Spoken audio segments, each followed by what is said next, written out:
Okay, so for problem number 7, we did this in class, but I want to make sure that if you needed the instruction over again, that you were able to look at it. In this scenario, we need to calculate the current through R1 immediately after the switch is closed. So I want you to note that right when the switch is closed, the capacitor is not charged at all, and it acts as a wire. When it acts as a wire, when the current comes out of the battery and hits this junction, it's always going to follow the path of no resistance. Not least resistance, but no resistance. If there were 2 resistors there, one was less than the other, it would split the current. But in this case, there's no resistor here, or no resistance here because it's a wire, so it goes through this path completely bypassing R2, and now we've got a circuit of just a battery and 1 resistor. To calculate the current, you could use V equals IR. Current is equal to the voltage, which happens to be the full voltage of the battery going through that resistor, because that's the only thing in this circuit because we're treating the capacitor as a wire. So 5,000 is the voltage.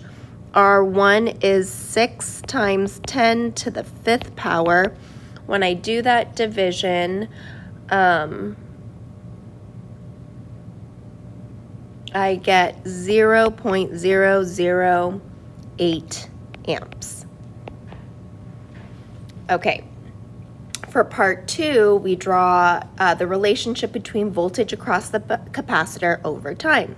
Well, the voltage on the capacitor at the start is just 0, but as it charges, it'll reach a certain voltage, and we call that V max. We don't know what that voltage is yet, but we know that it definitely increases.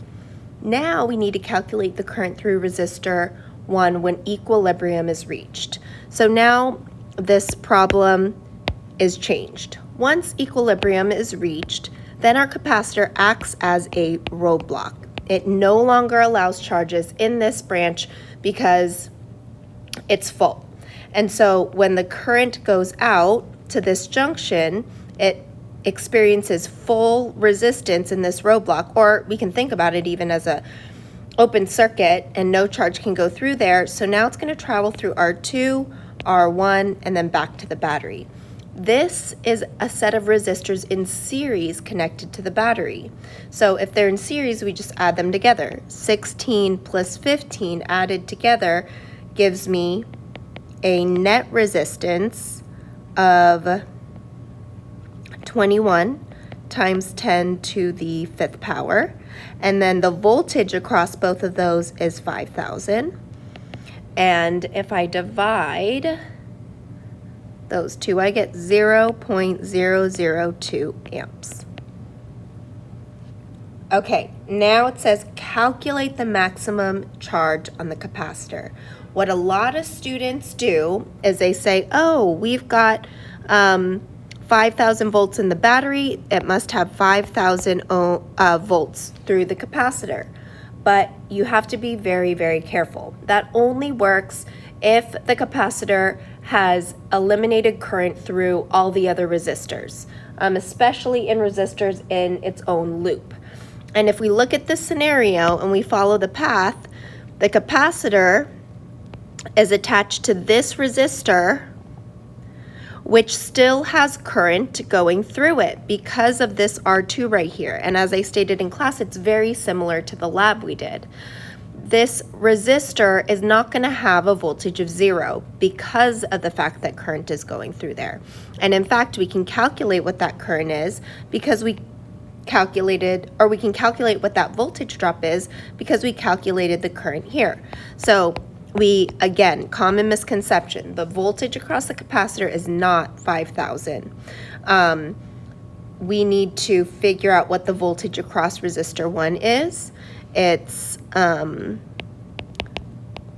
6 times 10 to the 5th times the current that we got down here in part C, which is 0.002. I got a voltage drop of 1,200 volts. And if I do the loop rule, if I come out of the battery and I know that resistor 1 dissipates 1200 volts, and then when I come back to the battery, I should have gotten a full change in potential of 0, then 5,000 minus 1200 gives me 3,800 volts. So keep in mind, I started off with 1,000. I go through the positive side of my capacitor, as I go from positive to negative, that's a voltage drop of 38,000. Or sorry, 3,800. And then I go through my resistor, and that dissipates 1,200 volts back to the battery. That totals 0.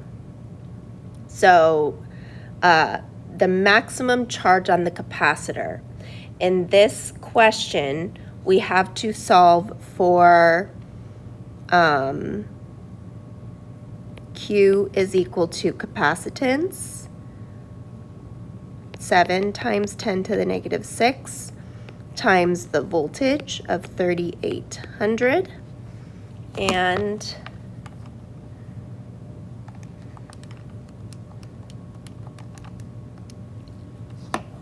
I get 0.0266. And let me make sure.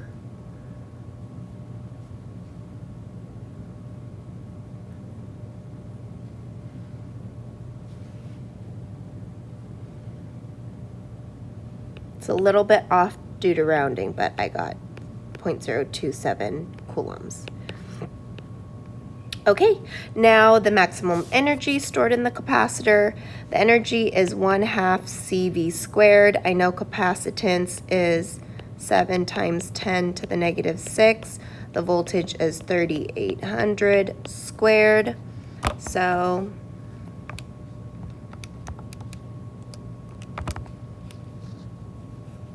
I got 50.5.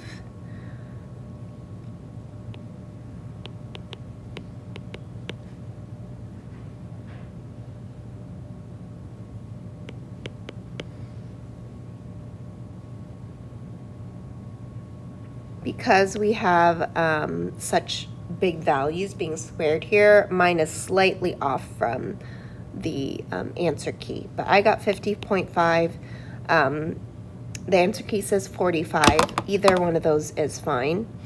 And then on the graph below, graph the current through resistor 2 as a function of time. So the current through resistor 2, remember, before the capacitor is filled, the capacitor acts as a wire, and that causes it to completely bypass resistor 2. That means the current is going to be 0 at first. And then as it goes, as the capacitor builds up charge, it's going to start gaining more current through R2 until all the current is going through the R2 loop and the capacitor is filled to max. No current can go through the capacitor. So the graph is going to look more like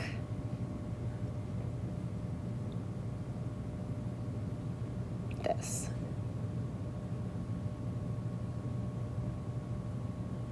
Oh, never mind.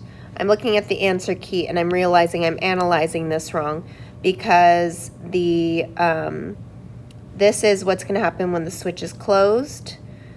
R2, once the switch is open, means that that capacitor is going to have current go, and the switch is open, so it's going to bypass this loop, but it's going to go through that resistor, out of the capacitor through resistor 2, now in the counterclockwise direction.